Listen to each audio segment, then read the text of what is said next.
오늘 요한복음을 통해 무엇을 배울 수 있을까 두 번째 시간입니다. 오늘 1장 14절을 읽었는데요. 정말 요한복음에 있어서 중요한 성경 구절 중에 하나입니다.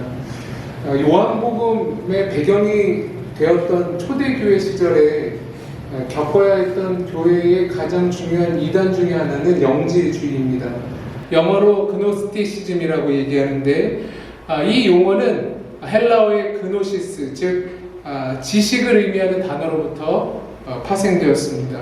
1세기, 2세기에 걸쳐서 헬레니즘 문화, 그리스 문화가 서아시아 일대에 통용되었습니다. 거기에 이제 로마도 있었고 또 유대 땅 이스라엘도 있었고 바벨로니아, 이집트 이러한 모든 지역에서 이 헬레니즘 문화, 그리스 문화가 영향을 주었습니다. 근데 이러한 그리스 문화가 각 그 지역의 토착 종교와 합쳐지면서 나타난 사상이 바로 이 영지주의입니다. 영지주의자들은 어떤 사상을 갖고 있었냐면 유대교라고 하는 이스라엘 전통에서 하나님 말씀을 보는 게 아니라 그리스 철학 사상의 관점에서 기독교를 이해하려고 했던 것이 영지주의입니다. 이들은 영과 정신, 보이지 않는 세계는 선하고 육과 물질, 이 보이는 세계는 악하다라고 생각했던 사람들이 영지주의자들입니다. 그렇기 때문에 이 사람들은 극단적인 이원론자였습니다. 보이지 않는 세계는 선하고 우리 눈에 보이는 모든 것들은 다 악하다 이렇게 여겼습니다. 그렇기 때문에 이들은 어떤 신을 수용할 수 없었냐면 구약의 천지를 창조하신 하나님을 이들은 인정할 수가 없었습니다. 왜? 그분이 선하시다면 보이는 이 악한 물질의 세계를 창조할 수 없다고 보았습니다. 그래서 저급한 신으로 보았죠. 그래서 구약과 신약을 단절시켜서 이해했습니다. 그래서 신약의 어떤 사상적인 의미만 받아들였지 이런 보이는 모든 것에 대해서는 부정하였습니다. 그렇기 때문에 이들은 예수 그리스도를 볼 때에 그분의 인성을 수용하지 못하고 그분의 신성만을 이들은 인정했습니다. 그렇다 보니까 오늘 성경 본문에 나온 요한이 뭐라고 얘기합니까? 말씀이 육신이 되었다라고 하는 이 부분에 대해서 이 영지주의자들은 해석을 어떻게 했냐면 보이지 않는 신의 개념은 인정하지만 그 신이 육신을 입었다라고 하는 악을 입을 수는 없다라고 생각했기 때문에 한 번쯤은 들어봤을 만한 가연설을 주장했습니다. 그건 다만 예수가 그렇게 보였을 뿐이다 이런 거죠. 그러니까 보였을 뿐이지 진짜 육체를 입은 건 아니다 이런 주장까지 이르게 되었습니다. 이런 것이 초대교회 당시에 영지주의자들이 판을 쳤던 그 상황 속에서 오늘 요한은 이 요한복음을 증거하고 있는 것입니다. 그 시작은 어떠했습니까? 요한은 지난주에 읽은 것처럼 태초부터 성부 하나님과 함께 하셨던 로고스, 말씀에 대해서 선포합니다. 우리 1장 1절부터 3절까지 한번 읽어보도록 하겠습니다. 시작. 태초에 말씀이 계시니라. 이 말씀이 하나님과 함께 계셨으니 이 말씀은 곧 하나님이시니라. 그가 태초에 하나님과 함께 계셨고 만물이 그로 말미암아 지은 바 되었으니 지은 것이 하나도 그가 없이 된 것이 없느니라. 그러니까 요한은 이 로고스를 어떻게 설명하냐면 태초부터 시간 전부터 성부 하나님과 함께 하셨던 하나님이시다 라고 로고스를 이야기해요. 그리고 이 로고스는 성부 하나님께서 세상을 창조하셨을 때에 그 창조 때에도 동참하셨던 하나님이다 라고 1장 1절부터 3절까지 이야기하는 것입니다. 어떤 분으로 소개되고 있다고요? 예수 그리스도로 우리 눈에 나타나기 전까지 그분은 로고스였습니다. 로고스. 그러니까 이런 로고스라는 말도 그리스어잖아요. 헬라어잖아요. 그러니까 당시에 이런 헬레니즘 문화가 모든 그 근방에 영향을 미쳤기 때문에 이 신약 성경도 헬라어, 이스라엘 그리스어로 쓰였고요.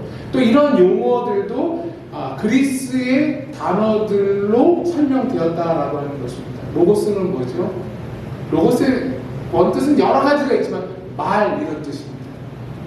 말씀 이런 뜻이고, 로고스의 뜻은 근거 이런 뜻도 있습니다. 그러니까 철학적으로 보자면 좀 어려운 말이지만 본질로서의 존재 이 말입니다. 로고스는 하나님인 그 본질로서의 존재라는 것이고, 만물 가운데에서도 그 본질로서의 존재이십니다. 그러니까 예수 그리스도로 우리 눈에 보이기 전까지 예수 그리스도는 뭐예요? 로고스인 것입니다. 성부 하나님의 말이고, 성부 하나님의 말씀이고, 하나님으로서의 근거 되신 분을 로고스라고 이야기하는 것입니다. 그래서 요한복음 1장 14절 오늘 본문은 뭐라고 얘기합니까? 그 로고스가 육신이 되어 우리 가운데 거하심에 우리가 그 로고스의 영광을 보니 아버지, 성부 하나님의 독생자의 영광이고 그 로고스 안에 은혜와 진리가 충만했다라고 요한은 증거하는 것입니다. 이런 로고스의 영광이 어떻게 증거되었다고요? 우리 가운데 성육신으로 증거되었다 이 얘기예요. 그 성육신 된 몸을 입으신 그분을 가리켜 우리가 뭐라고 부르죠? 예수 이렇게 부르죠.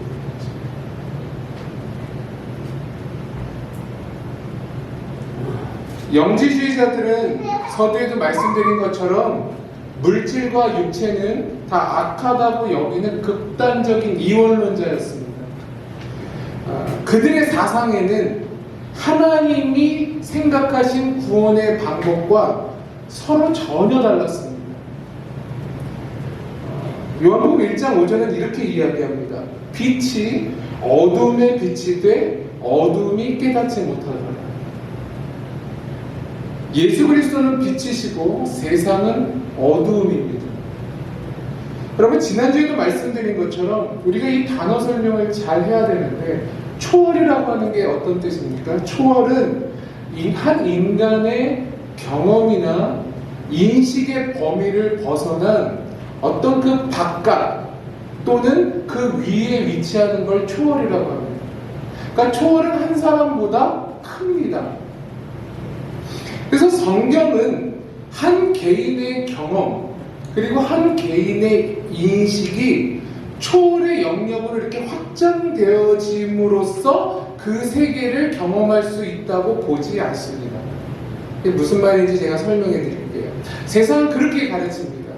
너희들이 어떤 인식을 가지고 무슨 경험을 하게 되면 니들 바깥 세계에 점차 알 수 있다라고 세상은 말하지만 성경은 그렇지 않습니다. 여러분, 우리가 사는 세상과 시대는 점점 더 예전보다 이렇게 복잡해져 갑니다. 그래서 지금 세계적으로 볼 때 어떤 그 열풍들이 부는 것을 저는 볼 수가 있습니다. 그게 뭐냐면 선진국을 중심으로 보통 정신건강을 위해서 그리고 스트레스 관리를 명목으로 자꾸 이 명상 인기를 끌고 있습니다. 선진국, 보통 이제 미국의 영향을 한국은 많이 받는데, 미국에서도 보통 그 뉴욕이나 앞서 나가는 그 캘리포니아 쪽에서는 지금 명상이 굉장히 히트를 치고 있습니다. 명상은 어디에 관계된 거죠? 정신에 관계된 것이고, 요가는 어디에 관계된 것이죠? 몸에 관계된 것이고, 이 두 가지가 다 호흡법을 통해서 뭔가 초월의 세계로 가려고 한다는 것입니다. 그래서 명상을 하게 되고 요가를 하게 되면 어떤 일들이 일어나냐면 완전한 내적인 것과 외적인 고요함을 맛보게 됩니다.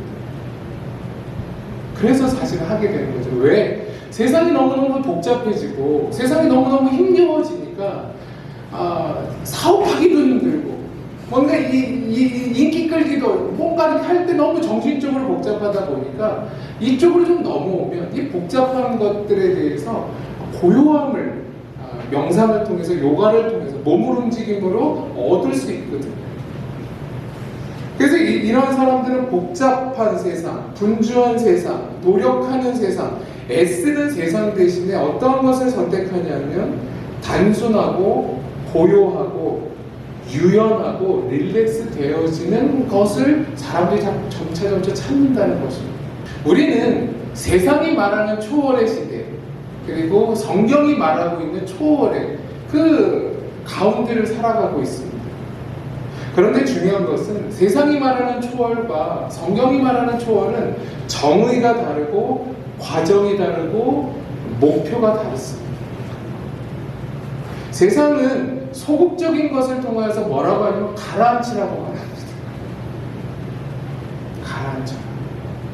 적극적인 면을 통해서는 뭐라고 세상은 말하냐면 참된 지식과 참된 경험을 통해서 너를 가능성을 초월의 세계로 확장시켜 나가라고 말합니다. 그래서 세상이 말하는 두 가지입니다. 가라앉히든지 네 안에 있는 가능성을 보아서 그것을 지식과 경험을 통해서 넓혀가든지. 근데 우리는 성경이 말하는 것처럼 어둠을 가라앉힌다든지 어둠을 확장시킨다 해서 빛의 세계로 나가는 것이 아니라는 것입니다. 어둠은 어둠일 뿐입니다. 어둠을 침착하게 한다고 빛이 되는 것도 아니고 어둠을 확장해 간다고 해서 빛의 영역으로 가는 것도 아닌 것입니다. 여러분, 성경이 말씀하고 있는 초월은 뭘까요?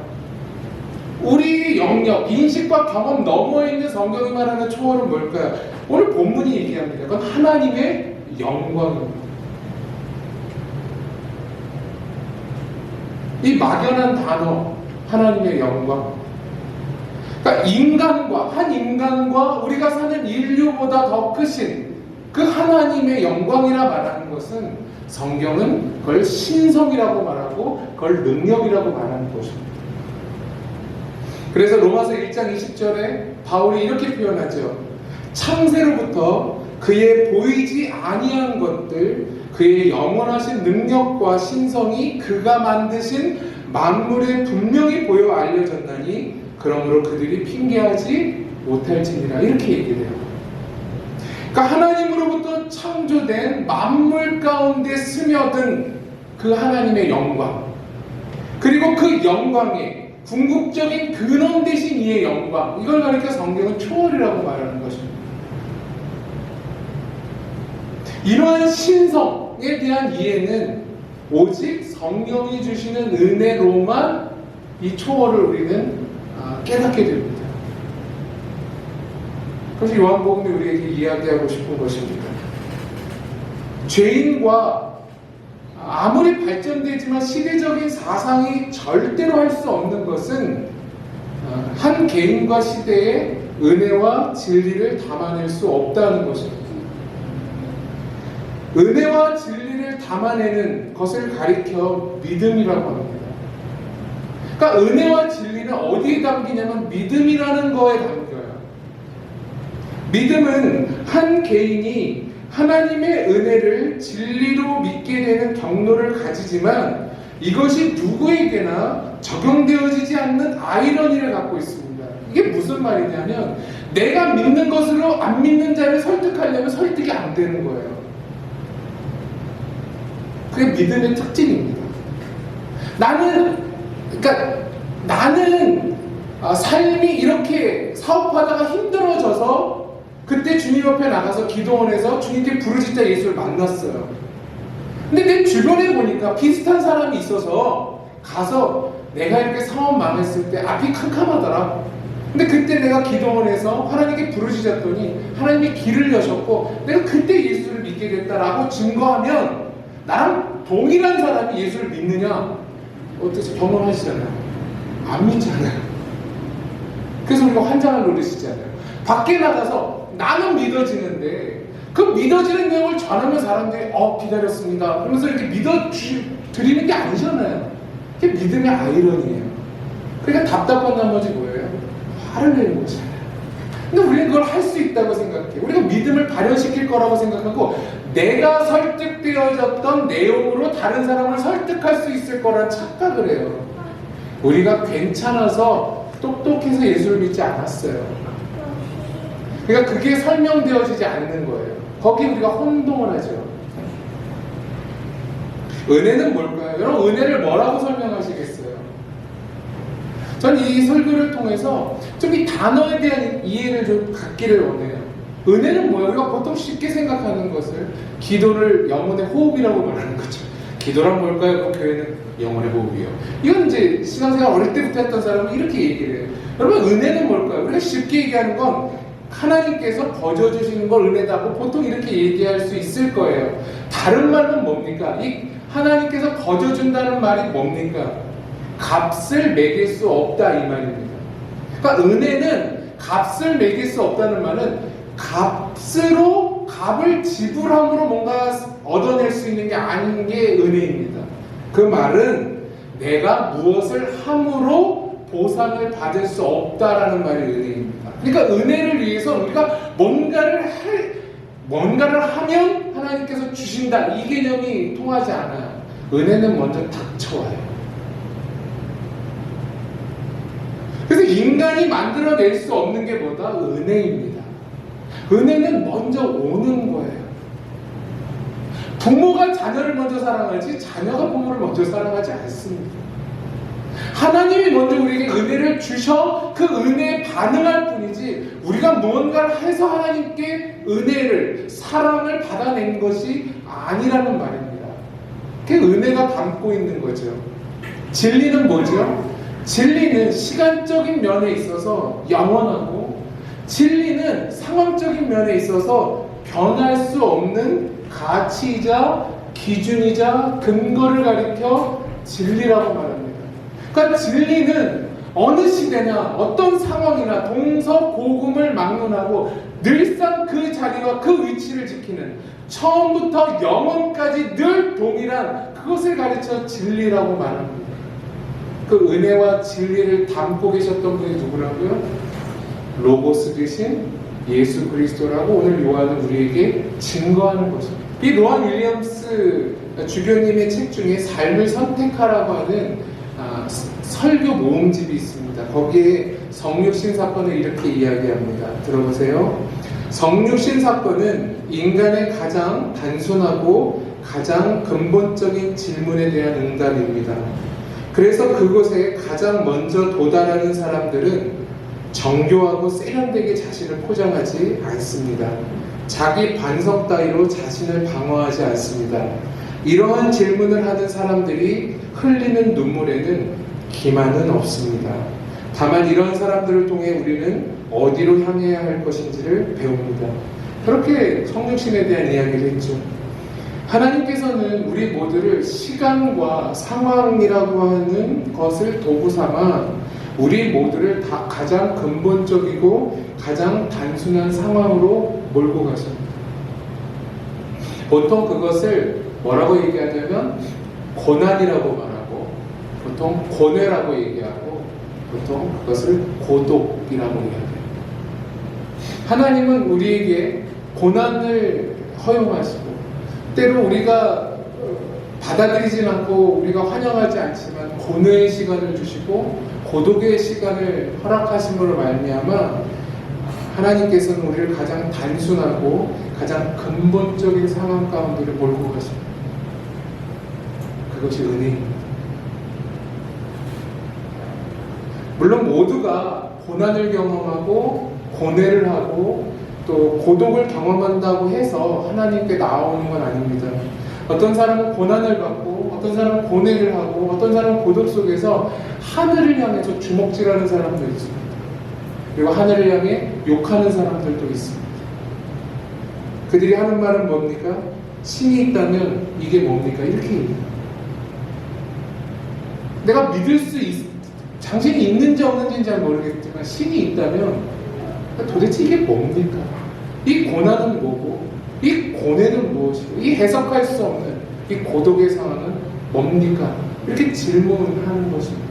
이것은 모두가 하는 질문입니다. 그런데 그런 질문을 하면서 하나님, 신, 도대체 이게 뭡니까? 라고 얘기하면서 어떤 사람들은 그 하나님께 등을 돌리는 사람이 있는 반면에 어떤 자는 그 하나님께 무릎을 꿇는 사람들이 있다고 하는 거죠.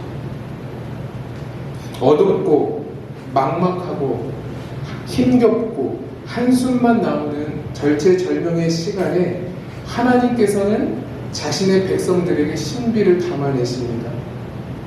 그게 은혜고 그게 진리라고 하는 것입니다. 그때 우리는 뭘 보게 돼요?